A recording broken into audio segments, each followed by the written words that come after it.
class, today's debate. Is climate change exaggerated?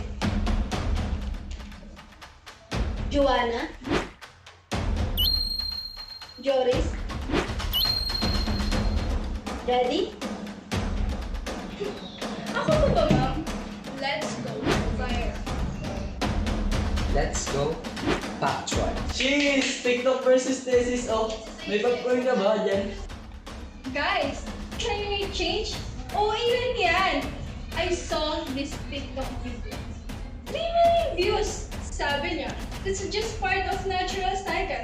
Natural cycle? May snow pa rin naman sa ibang bansa. So why panic? Oo nga ma'am, may aircon pa rin naman tayo. Di ba? Ha? Mag-oo kayo. Ha?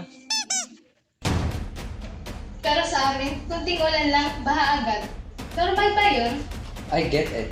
Viral videos are catchy. Pero, I've checked. NASA, Pag-asa, and the IPCC reports. Sea levels in the Philippines are rising faster than the global average. It's not drama, it's data. Okay, pero hindi ko kapag sobrang energy na kailangan ng lahat.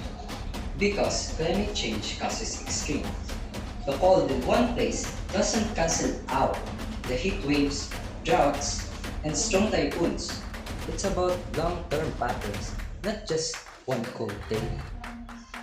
So, paano mo alam na totoo yung sources mo? I cross-check government sites, peer-reviewed journals, and climate science. Hindi lang sabi nila, may ebidensya. Ikaw, Joanna, saan mo nakuha ang info mo? TikTok. Pero legit siya. May graphs pa nga eh. Ha? Ano yan? Graphs na may konting thirst trap? Okay, fine. Dapat di lang talaga isang video yung pinanood ko. It's okay, magsisimula tayo dyan. Pero mas maganda kung may platform ka. At mas powerful kung may research ka rin.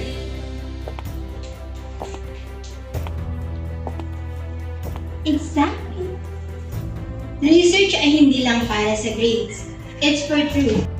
And truth deserve to be heard. Alam mo, dapat hindi ka naniniwala.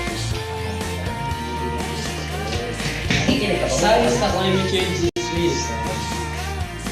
Climate change